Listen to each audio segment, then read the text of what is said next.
Njëherë jemi ende duke pritur numërimin e votave. Pra, votat janë ende duke ardhur dhe duke u numëruar.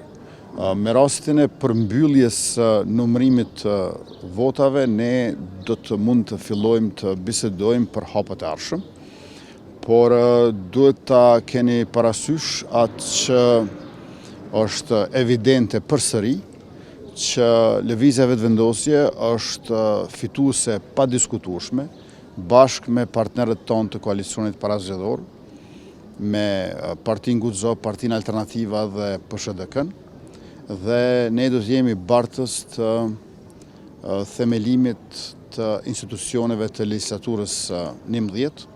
Unë jam optimist që gjërat do të shkojnë mbare mirë, edhe sa i përket konstituimit të kuvendit, edhe sa i përket formimit të qeverisë, ndërkaq që sa i përket zgjedhjes së presidentit, përkatësisht presidentes së re, ju e dini që këtë duhet bërë në bashkëpunim me opozitën, për shkak të asaj kërkesës një akt gjykimi të gjykatës kushtetuese, para më shumë se një dekade që kërkohen 80 deputet t'i kenë votat e tyre të fshehta në kuti. Pra, jemi të gatshëm, jemi të vullnetshëm, jemi të interesuar për komunikim e për bashkëpunim, por kjo nuk është asgjë e re nga ana jonë. Ju e dini që në këtë pranverë që po i vije fundi, si qeveri e Republikës së Kosovës, kemi bërë oferta të jashtëzakonshme për opozitën, por ne kemi propozuar, ata kanë refuzuar.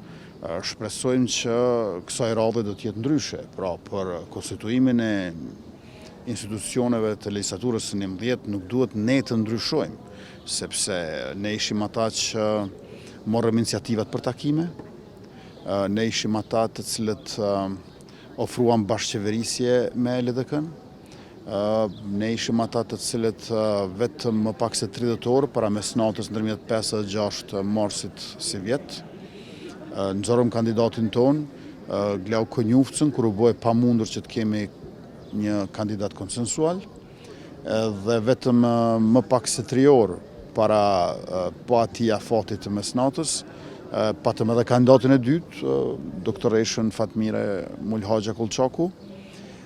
Pas kësaj u tërhoqën të dy kandidatët. I tham opozitës, na i sjellni 3 emra, po ua bëjmë edhe në nënshkrimet edhe votat, ne përzgjedhim njërin prej tyre, me cilën ata s'është të thonë të takurdohen. Pra, ne po merremi vesh për 3, po pastaj kush fiton, është vota e fshehtë që e vendos një gjë të tillë. Edhe kjo gjë u refuzua. Paraprakisht u refuzua edhe rrokada që ne të kemi presidentin, ndërkaq që kryetarin e kuvendit ketë ose LDK-ja ose PDK-ja. E krejt në fund u refuzua edhe një lider e shoqërisë civile si doktoresha Feride Rushiti. Pra, nga ana jonë ne kishim iniciativë, ne kishim oferta e propozime dhe ne kishim konstruktivitet dhe aktivitet. Shpresojmë që të këtilla do t'i shohim edhe tiparet e opozitës për dallim prej kësaj pranvere që po i vjen fundi. Jeni për një president konsensual apo Faleminderit shumë, ditën e mirë.